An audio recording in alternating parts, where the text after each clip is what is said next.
Hi everyone! So today, we're going to present what is sorting algorithm, the characteristic and their types. So before that, what is sorting algorithm? A sorting algorithm is a step-by-step method to use to arrange data in a specific order, usually ascending lowest to highest or descending highest to lowest. So, ang sorting algorithm is pagkakasunod-sunod na pag-arrange ng mga numbers, pwedeng lowest to highest or highest to lowest. In sorting algorithm, there are 7 characteristics. The first one is time complexity. What is time complexity? Time complexity is how long the sorting takes. Ibig sabihin kung gaano katagal ang pag-insert ng mga numbers. Space complexity, how much extra memory it uses. Kung gaano karami ang na-consume ng space memory. Then, stability is yung equal na numbers dapat is mag-stay sa same. Parang yung number 8 as 8, dapat magkatabi pa rin sila. Then, comparison sort, when we say comparison is you are going to compare the two values numbers.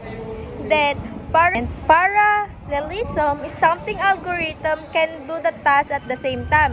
Ito ay paggawa ng maraming mga task ng sabay-sabay. Then, adaptability is work faster if the list is sorted. Ibig sabihin, kapag maayos ang pagkasunod-sunod ng mga numbers, ay hindi kailangan baguhin. Recursion, solving the problem repeatedly. So, that is the 7 characteristic. The time complexity, space complexity, stability, comparison sort, parallelism, adaptability, and recursion. So ngayon, punta naman tayo sa mga types ng sorting algorithm. The first types of sorting algorithm is the bubble sort. What is bubble sort? So, the bubble sort is a simple sorting algorithm that works by repeatedly swapping the adjustment element if they are in a wrong order. So, in the bubble sort, meron itong tatlong step. The first one is compare. You're going to compare each pair of numbers. And the second step is you're going to swap the numbers. Then, the step 3 is you're going to repeat the process until the entire array is sorted properly.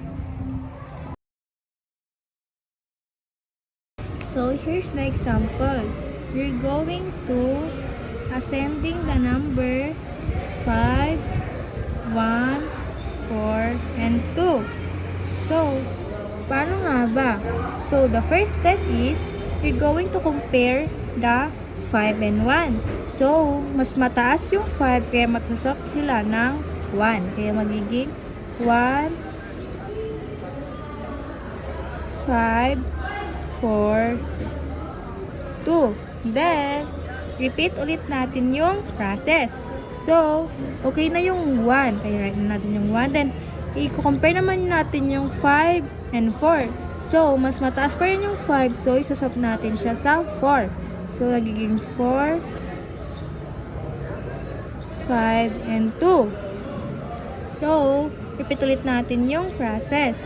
We're going to compare the number 5 and 2. Kaya magiging 1, 4, 2, 5. So, hindi pa siya totally naayos, kaya yung hindi na lang naayos is yung nasa gitna. So, you're going to compare, then swap. Mas mataas yung 4, kaya swap natin sa 2. Kaya magiging 2, 4, then 5. Yan. That is the example of bubble sort. Yun lang. You're going to compare the numbers, then swap, then compare, swap, tas repeat mo lang yung process.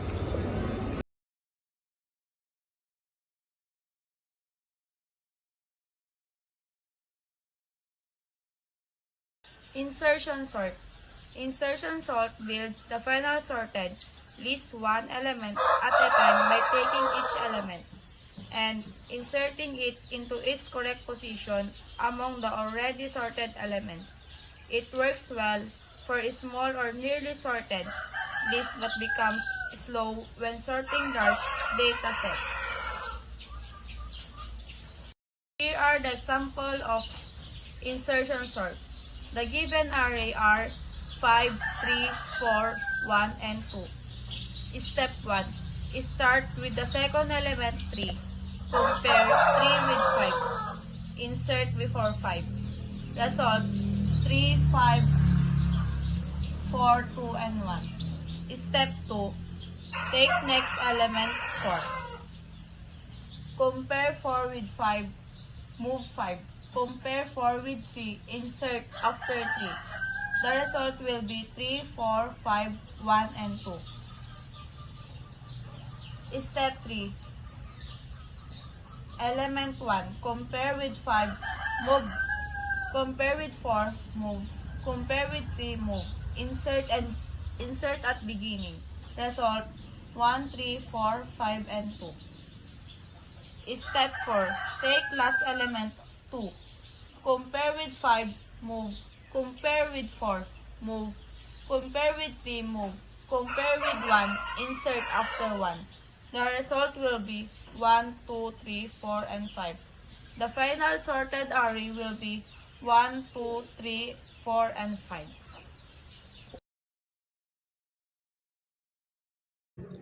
Selection sort. Ang selection sort gumagana by dividing the list into dalawang parts, sorted at unsorted. So, sa simula lahat ng elements nasa unsorted part. Step by step ito. Hanapin mo yung pinakamaliit at pinakamababang unsorted part. Kapag nahanap mo na, ipagpapalit or swap mo siya sa first position ng unsorted part. Ibig sabihin, nagdadagdag siya sa sorted part. Habang tumatagal, lumalaki yung sorted part at lumiliit naman yung unsorted part. Inulit-ulit lang yung process hanggang maayos na lahat ng elements. Simple siya at madaling maintindihan, pero mabakal siya kapag marami ng data kasi paulit-ulit siyang naghahanap ng smallest value sa list. So, ang selection sort, hinahanap ang pinakamaliit na number sa list tapos nilalagay sa tamang pwesto sa unahan. Inuulit lang ito hanggang maayos lahat ng elements. Madali siyang intindihin pero hindi siya mabilis kapag marami na ang data. So, there are example 1, sorting numbers, ascending order. So, the given array is 4, 10, 6, 8, and 2. Step-by-step process. So, there are step 1. Find the smallest number and swap with first position. So, the smallest in the number is 2.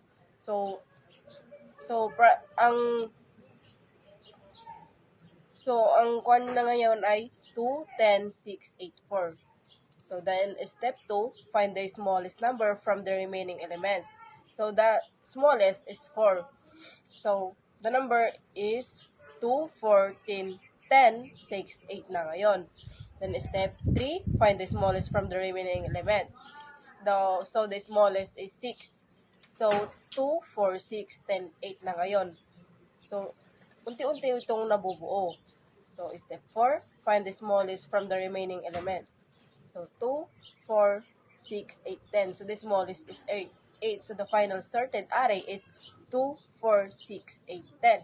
Ayun lang. Thank you. This is the 4 types of sorting algorithm. Merge sort. Divide and conquer algorithm that divide the list into smaller parts. Sort each part separately and then merge them back together in the correct order. It is more efficient than simply sorting algorithm and work well for large data set. Example. So, ang ibig sabihin ay you are just going to divide the number into two separate highest number and the lowest number, and you are going to conquer. This is the merge example. 7, 11, 10, 25. Divide into 2. 7, 11, 10, 25. And insert all items. 7, 11, 10, 25. And arrange all number. 7, 10, 11, 25. So this is the answer. Quicksort. Quicksort is also a divided concurrent algorithm that selects a pivot element and rearranges the list. The elements smaller than the pivot come before and elements greater come after it.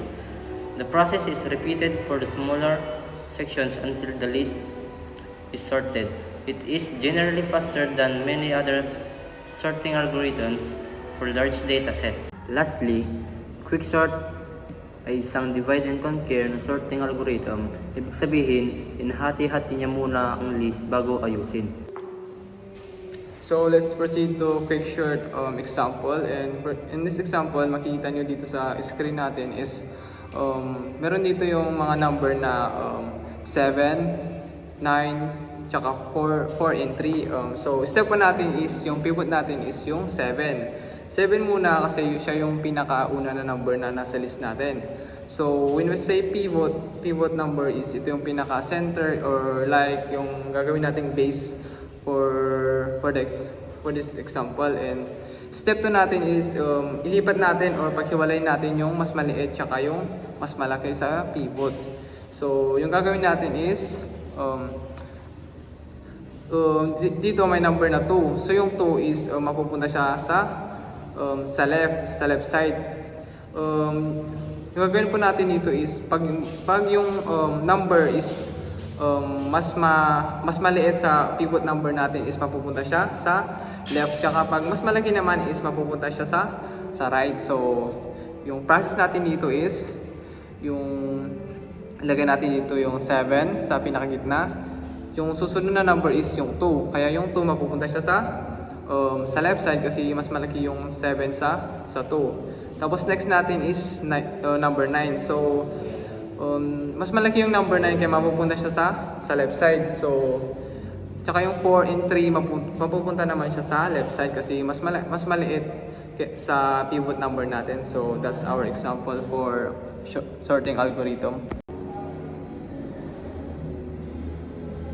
Step 3. Isort ang kaliwa 2, 4, 3. Pivot 2. Tapos iwalay manen adjay mas maliit ken mas malaki kay 2. Mas maliit sa 2. Mas malaki sa 2, 4, 3. So agbalin nga plus 2 plus and 4, 3.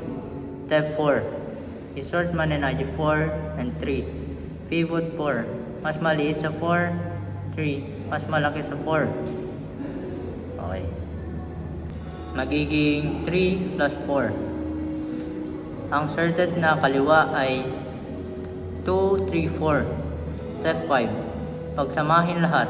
2, 3, 4 plus 7 plus 9. Final answer 2, 3, 4, 7, 9.